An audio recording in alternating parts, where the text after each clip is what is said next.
Tonight on History Go, we celebrate sport's 150th anniversary with Sport, the documentary about the founding of sports.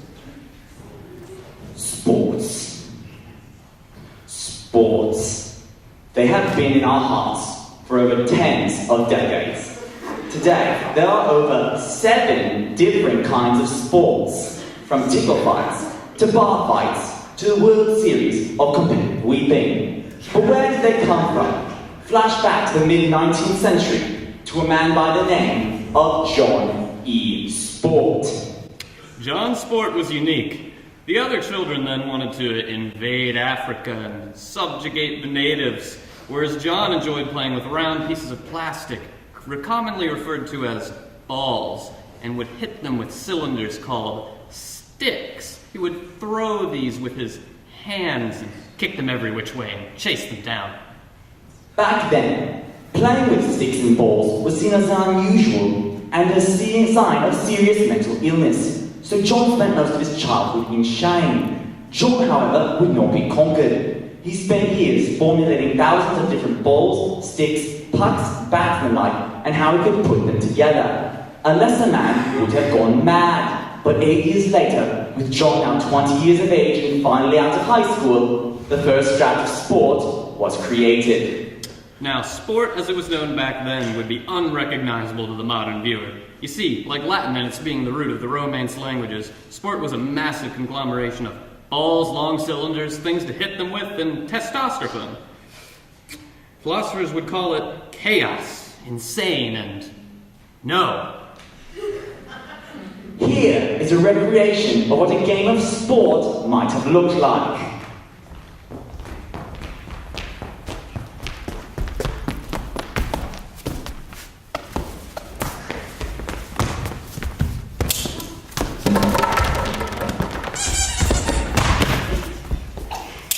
Attention Isaac. To play one round of sport, a player need what we now call a cricket bat, a base, basket, tennis, and bowling ball, a lacrosse and hockey stick, a rapier, a pistol, a quail hunting rifle, a healthy horse, some croquet mallets, an unhealthy horse, 6 shoes, a skeet launcher, 3 layers of helmets, cuffs, swim trunks, boxing gloves, a falcon, athlete's foot, and some wheaten tea for snack time.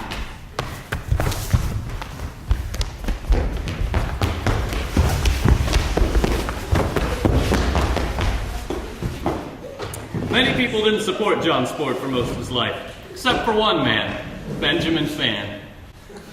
Benjamin Fan was the one man who stuck by John's side in the early days of sport, mostly because Benjamin enjoyed the sheer brutality of it all. Benjamin was actually the first case of tennis elbow. John was a visionary. I knew when I walked onto that field, it didn't matter that Dad had died in a bar fight and that Mom had gone to jail for killing him. I was in for some good old Johnny fun time. We played sport with just 2 people at the time because no one else would play. Back then you would actually call it sport elbow, or sport knee, or death by sport, or sport cushion.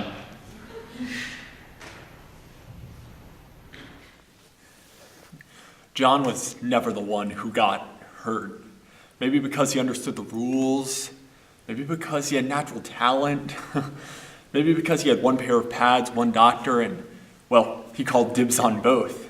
None of us knew what was going on at the time, but with time, John explained the rules to us.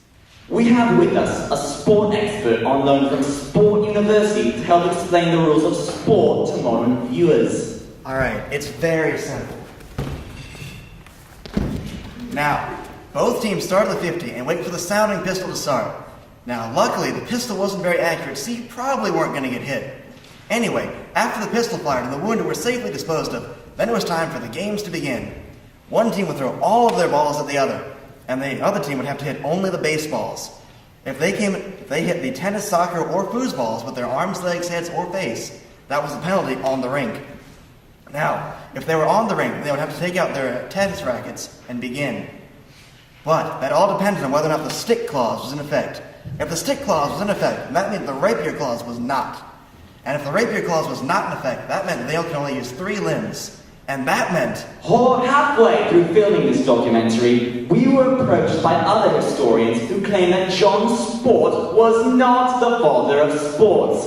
Here's what one of them had the gall to say. Sports have been around since ancient Greece. Like, have you heard of the Olympics? Like, only an idiot would. But then, after John Sport died in a polar bear jet ski accident mid-game, the world was in a tragic state.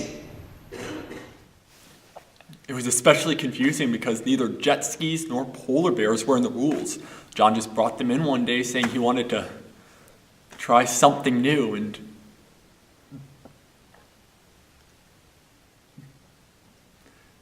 by that evening he was gone forever. He innovated until the end, but with the death of John Sport, you had a massive power vacuum that needed to be filled, and all the political factions of sport were under high tensions. Suddenly, all of John's work was divided by faction leaders such as Alexander Baseball, Tiberius Basketball, Dennis Tennis, and Octavius Foosball. And after the resulting wars, we ended up with the different sports we know today. Each faction got 1 or 2 pieces of equipment and half a page of the rules. Over a course of time, 90% of the rules of sport were phased out, but that's what we've got now. You know, despite all that's changed since then, John really created something great. Sports will forever be an athletic activity that rests in our hearts and minds. We have one man to thank for what we have today. John Sport, the man, the myth, the legend, John Sport.